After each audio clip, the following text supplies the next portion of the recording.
Boa Tarde Saúde, com Dr. Levi Jales. Oferecimento Endopure Academy. Estude sem limites. Maravilha, quarta-feira é dia de tê-lo aqui com a gente, o Dr. Levi sempre traz um convidado especial para a gente. Boa tarde, Dr. Levi. Boa tarde, Miguel. Boa tarde a todos os telespectadores. Hoje o nosso tema é sobre sífilis.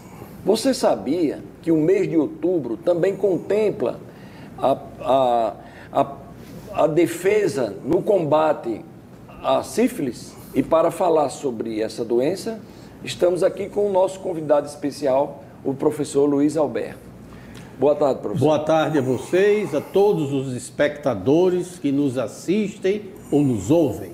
É um prazer colaborar, tentar responder, talvez, a perguntas que alguém gostaria de fazer. Doutor Luiz Alberto, eu fiquei assustado, porque acho que há 20 anos, mais de 20 anos que a gente já fazia uma parceria junto à televisão, e esse homem não muda, né? Eu fico velho e ele está novo, graças a Deus, e eu falei, eu quero um pouquinho dessa essência. Seja bem-vindo ao nosso programa, doutor. Eu que agradeço e sinto-me cada vez mais gratificado por comparecer. Doutor, a sífilis é uma doença antiga. E aí o senhor me corrige se eu estiver errado, a impressão que a gente tem é que ela está retornando com muita força.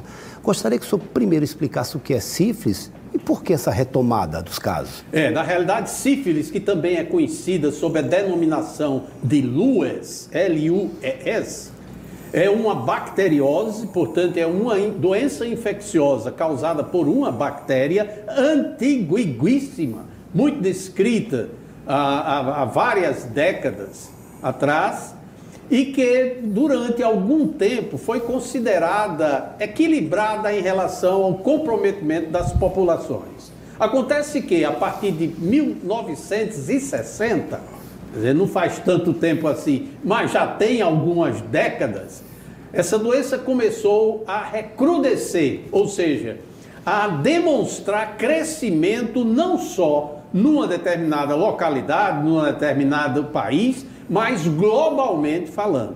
Esse aumento chegou a ser exponencial, né, ultrapassando 200% dos casos antes dos anos 1960. Então é uma doença que ainda está em expansão, ela é considerada uma das principais, talvez não a mais frequente, porque a mais frequente das chamadas doenças sexualmente transmissíveis é a gonorreia, a uretrite por outra bactéria chamada de gonorreia ou blenorragia. Mas em segundo lugar, e hoje disputando com a gonorreia, talvez em alguns lugares disputando o primeiro lugar, situa-se exatamente a sífilis, que tem um problema muito grande do ponto de vista médico. Ela pode ser uma doença que apresenta sintomas e sinais clássicos e que o paciente vai procurar o médico e o médico, de uma maneira relativamente fácil, dá o diagnóstico e, consequentemente, prescreve o tratamento, mas o importante dessa doença é que ela pode ser silenciosa. Ela pode ocorrer num paciente infectado de maneira a não chamar a atenção do indivíduo que ele está apresentando a doença sífilis. Ela pode ser totalmente silenciosa. E este é que é o problema. Por quê? Porque é num futuro, décadas depois do momento em que a pessoa foi infectada, poderão aparecer a chamada sífilis tardia, que são manifestações que comprometem o aparelho cardiovascular e o sistema neurológico. E o indivíduo vai estar tendo sequelas de uma doença que ele contraiu décadas anteriores e que, por não saber que estava cometido, ele vem apresentar as complicações que aí sim são de difícil diagnóstico. Esta é a importância dessa doença. Luiz Alberto, é tão importante essa sua informação porque muitos pacientes perguntam e quais são os sintomas da sífilis? E a gente sabe que depende da fase, não é? A gente sabe que tem a primeira fase, que é conhecida como cancro duro. O paciente apresenta uma lesão na região genital, na maioria das vezes, logo após uns 10 a 15, 20 dias após uma relação sexual sem uso do preservativo. e depois evolui para a segunda fase, né, chamada sífilis secundária, e por último a terciária, que pode ser mais grave. E ela só é transmitida, doutor, pela relação sexual ou de outras formas também se transmite? Primordialmente, ela é considerada uma doença de transmissão sexual. Aí pode ser sexos variados, né? Sexo com a genitália, sexo oral ou sexo anal. Então, a transmissão é basicamente sexualmente. Então, isso quer dizer formada. que não é porque eu estou usando preservativo que eu não corro risco de pegar sífilis, é isso? Não, com preservativo você corre.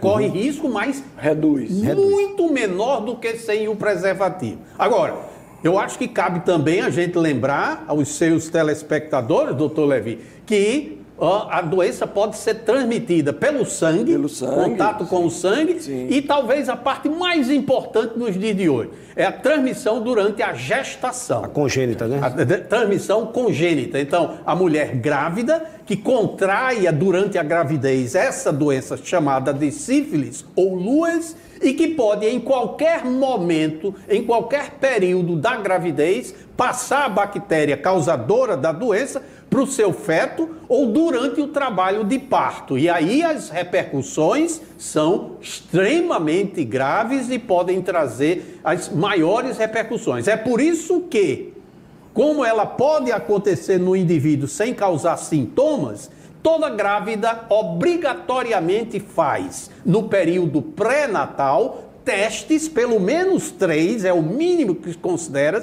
no terceiro mês, no 7º mês e antes do parto, faz um exame para saber se ela adquiriu durante a gravidez essa doença chamada sífilis, que é uma bacteriose. A partir daí, ela é tratada para que a criança não sofra as consequências da chamada sífilis congênita. Ela é silenciosa na mãe, consequentemente também é silenciosa em qualquer outra pessoa. Exato. Aí, para poder evitar que você seja pego de surpresa, é mudar a rotina em relação à questão de exames? Como fazer? Sim, primeiro que se pratique sexo seguro. O sexo seguro, independente de como seja esse sexo, ele deverá ser feito de maneira protegida. No caso mais comum, seria o preservativo de plástico masculino ou feminino. Isso você evita em praticamente 95% a 98% da transmissão, não só da sífilis, mas de outras doenças sexualmente transmissíveis. Bom, e uma outra maneira,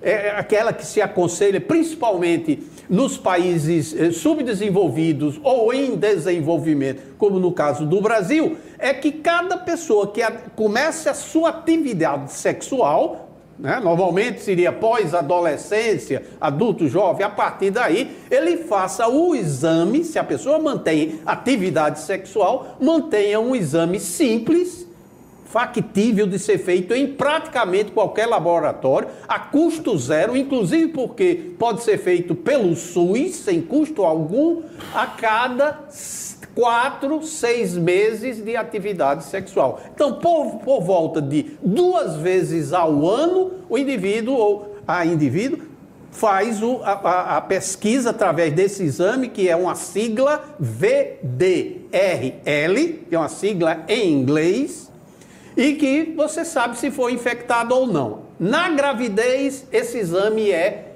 obrigatório a ser conduzido no período pré-natal, quando a mulher se sente grávida, vai fazer o seu pré-natal, pelo menos 3 vezes ele é feito antes do parto. Geralmente se faz entre o 3º e o 4º mês, depois entre o 6º e 7º mês, e o último se faz próximo ao parto. Aí você tem capacidade e oportunidade de dar um diagnóstico, mesmo sem sintomas, de tratar a mulher grávida e evitar que ela transmita para o feto ou durante o trabalho de parto já para o bebê, essa doença que traz grandes e terríveis implicações clínicas quando adquiridas nessa fase, doutor, intraútero ou imediatamente após o parto. Só para a gente fechar, sífilis tem cura? Tranquilamente. Eu acho que a gente pode dizer que é uma das doenças infecciosas causadas por bactérias de mais fácil e mais barato tratamento. Só para que se tenha uma ideia, em pessoas que adquirem durante a relação sexual, ou seja, já adolescentes e daí para frente adultos até os idosos, ela é tratada com um dos antibióticos mais antigos que se conhece e é tão disposto, esse antibiótico está disposto na rede SUS, tanto no imposto de saúde como em unidades de pronto atendimento, que é a penicilina benzatina, que é conhecida pelo seu nome, pelo seu rótulo de fantasias, que todo mundo conhece como o nome de bezetacil. Então, o bezetacil, ainda hoje, desde alguns anos e ainda nos dias atuais, ele trata praticamente 100% ou muito perto de 100% de todas as pessoas que tenham contraído essa bacteriose. Doutor Levi, doutor Luiz vai estar no fórum, né? Ah, sim, Luiz, professor Luiz Alberto estará presente no 8º Fórum de Atualização Médica do Rio Grande do Norte, que é feito com o 3º Fórum das Ligas Acadêmicas. E eu aproveito a oportunidade para convidar todos os alunos de medicina, os acadêmicos de medicina e os colegas médicos para participarem deste importante evento médico-científico promovido pela Associação e o Sindicato Médico. Vejam como é fácil fazer a inscrição. Você pode, pelo site amrn.com.br, fazer a inscrição ou comparecer à nossa sede da associação, que fica ali na M da Fonseca, ao lado do Aeroclube. Estamos de braços abertos para receber vocês, dia 30 de outubro, 31 de outubro e 1º de novembro. Vamos ter mais de 30 palestras e fundar a Associação dos Estudantes de Medicina no capítulo Rio Grande do Norte, que fará parte de toda a associação brasileira. E o tema desse ano é fantástico, desafio da medicina atual, humanização versus avanço tecnológico, é por isso que a gente fala. O fórum vai ser imprescindível, com tantos profissionais, um tema bom, e a atualização também, pessoal. A Endopure Academy está aí como a primeira plataforma de curso por assinatura do Brasil, que é voltada exatamente para essa atualização dos profissionais de saúde. São cursos novos todos os meses para você estudar sem limite. Você pode assinar e começar uma revolução no seu conhecimento. Você vai acessar endopureacademy.com. E aí é outra história. Doutor Luiz, mais uma vez, muito obrigado. Sempre que puder, se eu tiver à disposição, a gente vai puxar o senhor para cá para poder sugar dessa sua capacidade. Eu que agradeço o convite e reitero sempre a disposição de aqui comparecer. Obrigado. Muito bem. Fora o final de semana e quarta-feira a gente está de volta. Estamos de volta. Boa tarde a todos. Obrigado mais uma vez. Intervalo comercial rapidinho e a gente volta já já.